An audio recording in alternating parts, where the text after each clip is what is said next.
ഈ അതിരടി എന്ന് പറഞ്ഞ മൂവി കണ്ട ആൾക്കാർക്ക് മറക്കാൻ പറ്റാത്ത സീൻ ഉണ്ട് അതിനകത്ത്. എന്താ ഇത് സെറ്റപ്പ് ആണോ ചേട്ടാ? ഇത് BMW യെല്ലോ കളർ. ഇത് സെറ്റ് ഓഫ് ഗിയർ ബോക്സ് ആണോ? എന്താണ് സെറ്റ് ഓഫ് ഗിയർ ബോക്സ്? വളരെ സിമ്പിൾ ആണ്. ഇപ്പം നമ്മളൊരു കാറ് കൺസിഡർ ചെയ്യണമെങ്കിൽ ഇതിനകത്തുള്ള എല്ലാ കോമ്പണൻസും ഈ ബ്രാൻഡ് ബിൽഡ് ചെയ്തതല്ല. ഈ ബ്രാൻഡിനായിട്ട് പല കമ്പനികളും ചെയ്തിരിക്കുന്നതാണ്. ഇപ്പം വിൻഷീൽഡ് ആണെങ്കിൽ മേ ബി സൈൻഗുമൻ ആയിരിക്കും, അല്ലാന്നുണ്ടെങ്കിൽ AGC ആയിരിക്കും. ഇപ്പം സ്പീക്കേഴ്സ് ആണെങ്കിൽ മെറിഡിയൻ അല്ലെങ്കിൽ ഹർമൻ കാർഡൻ, ബ്രേക്സ് ആണെങ്കിൽ ബ്രെംബോ അല്ലെങ്കിൽ ബോഷ്. ഇതുപോലെ ഗിയർ ബോക്സോട്ട് വരുമ്പോഴത്തേക്കും ചില കമ്പനികൾ മാത്രമാണ് അവർക്ക് ഇൻഹൗസ് ആയിട്ടുള്ള ഗിയർ ബോക്സ് ഉണ്ടാക്കുന്നുള്ളൂ. ഇപ്പം ബെൻസ് ആണെങ്കിൽ അവർക്ക് 7G ട്രോണിക് അല്ലെങ്കിൽ 9G ട്രോണിക് എന്ന് പറഞ്ഞാൽ അവരുടെ സ്വന്തം ഗിയർ ബോക്സ് ഉണ്ട്. പോർഷയ്ക്ക് PDK എന്ന് പറഞ്ഞാൽ അവർക്ക് പോർഷ സ്വന്തമായിട്ടുള്ള ഗിയർ ബോക്സ് ഉണ്ട്. ഫോക്സ് വാൻ ചില മോഡലുകൾക്ക് വേണ്ടി മാത്രം, ഇപ്പം ഔഡിലൊക്കെ വരുന്ന ചില മോഡൽസിനാണ് അവരുടെ സ്വന്തം ഉണ്ടാക്കുന്നുണ്ട്. അതുപോലെ BMW വരുമ്പോഴത്തേക്കും BMW എന്താ ചെയ്യുന്ന പറഞ്ഞാൽ BMW സ്വന്തമായിട്ട് ഗിയർ ബോക്സ് ഉണ്ടാക്കുന്നില്ല. പകരം അവർ വേൾഡ് ലീഡർ ആയിട്ടുള്ള ZF ഫ്രീഡ്രിക്സ് FN എന്ന് പറയുന്ന ജർമ്മൻ കമ്പനി ഉണ്ട്.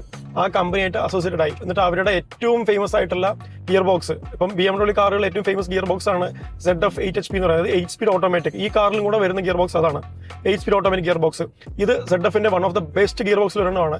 ഇത് BMW മാത്രമല്ല, BMW സബ് ആയിട്ടുള്ള റോൾസ് റോയ്സ്, പിന്നെ ആസ്റ്റിൻ മാർട്ടിൻ, പിന്നെ ബെൻലിയുടെ ചില കാറുകൾ, ഔഡിയുടെ ചില കാറുകൾ, അതുപോലെ JLRന്റെ ചില കാറുകൾ. അപ്പോൾ ഇതിലെല്ലാത്തിലും ഇപ്പം അറിയാലോ ഓട്ടോമാറ്റിക് ഗിയർ ബോക്സ് പറയുമ്പോൾ കുറേ ടൈപ്പ് ഉണ്ട്. ഇപ്പം CVT ഉണ്ട്, AMT ഉണ്ട്, ടോർക്ക് കൺവെർട്ടർ ഉണ്ട്, ഡുവൽ ക്ലച്ച് ഉണ്ട്. അപ്പോൾ ഇതിൽ ചില കമ്പനികൾ ചില ഗിയർ ബോക്സിൽ ഏറ്റവും ടോപ്പ് നോച്ച് ആയിരിക്കും. അപ്പോൾ ഈ ZF എന്ന് പറയുന്നത് ടോർക്ക് കൺവെർട്ടർ ഗിയർ ബോക്സ് ഉണ്ടാക്കുന്നതിൽ ഏറ്റവും one of the best companies ആണ്. ഇത് മാത്രമല്ല, ZF മാത്രമല്ല, ഐഷൈൻ എന്ന് പറയുന്ന ഒരു ജാപ്പനീസ് കമ്പനി ഉണ്ട്. ഇപ്പം ഹോണ്ടയുടെയും ലെക്സസിന്റെയും ടൊയോട്ടയുടെ ഒക്കെ ഗിയർ ബോക്സ് ഉണ്ടാക്കുന്ന ഐഷൈൻ ആണ്. നമ്മൾ പറയാറില്ലേ, ഇപ്പോൾ ഹോണ്ടയുടെയും ടൊയോട്ടയ്ക്ക് എഞ്ചിൻ എന്ന് പറഞ്ഞാൽ അല്ലെങ്കിൽ ഗിയർ ബോക്സ് എന്ന് പറഞ്ഞാൽ സിൽക്കി സ്മൂത്ത് ആണ്, അത് തിരിഞ്ഞു നോക്കേണ്ട വർഷങ്ങളോളെന്ന് പറയും. ഐഡിയലി ആ ക്രെഡിറ്റ്സ് ടൊയോട്ടയ്ക്കും ഹോണ്ടയ്ക്കും ഒന്നുമല്ല, ഐഷൈൻ എന്ന് പറയുന്ന ജാപ്പനീസ് കമ്പനിക്കാണ്.